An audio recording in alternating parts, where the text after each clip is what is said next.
Alright, so my case was Engel versus Vitale in 1962. It was a case that involved the religious establishment clause in the First Amendment.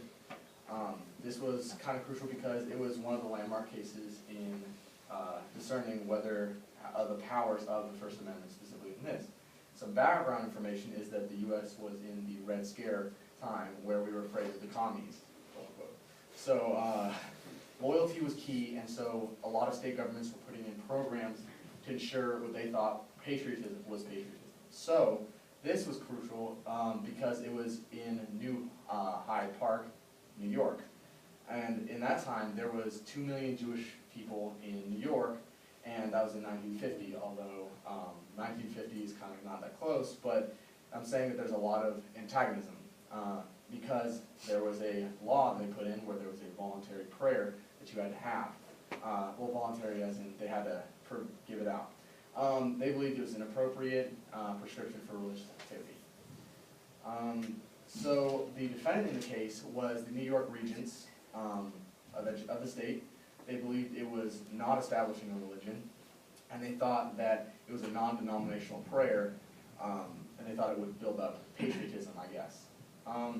Both sides presented some pretty valid points, but the reason this was so important was because the fact that it was testing the power of an underlying principle in our government, and ironically, the government was the one that was testing the boundaries of that. A case that you can look at before this that influenced this was the Board of Education versus Everson.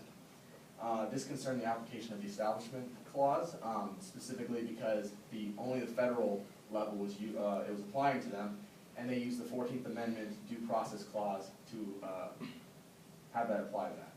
The case involved the tax reimbursement of kids who were being bused to religious schools and not public schools, and it came down to a 5-4 decision against the Catholic schools, and it affirmed the wall of separation Jefferson liked so much. McCollum versus Board of Education was also one, also education-based.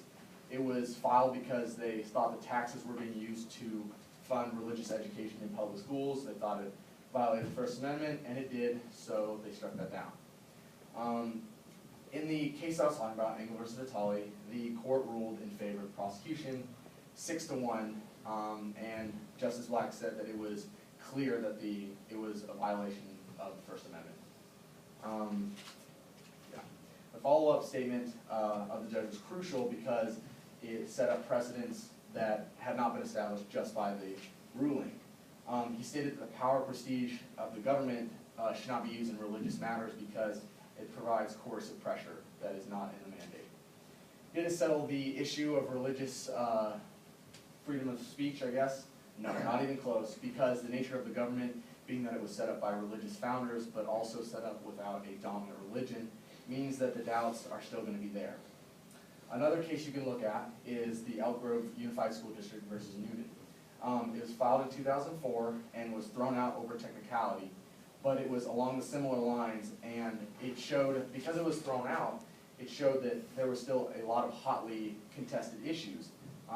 Because the initial overturning, the judge was thinking, I don't want to open that can of worms, because if I do, then I don't know what's going to come out. The religious expressions, legislation was kind of scary. Didn't want to do that. Now there's a trend towards secularization that I see in this. I think it's something that's going to continue as long as we modernize, regardless of the strength or weakness that applies to us. But what is this going to cause? Well, Catholic schools show on average a better testing scores in SATs and ACTs, and we go to a Catholic school, so I mean, come on, we're pretty dang good. So what does this mean? Does this mean we're going to be sliding into like no education? I don't know. I think that we're going to be strong no matter what. I don't think this is the end. I think that we've survived controversial legislation before this, and I think that we'll continue to progress towards a solid future. And regardless, I don't think that this is going to be the end, more importantly, because we've survived legislation like emancipation, we've survived something like suffrage for women, and all these good things, but some things that had to happen. regardless of the decision, the effects of the decision, it's going to be here for a long time. It was precedent setting, meaning that it was used in other cases, so that kind of provides some cushion for it to be against being changed.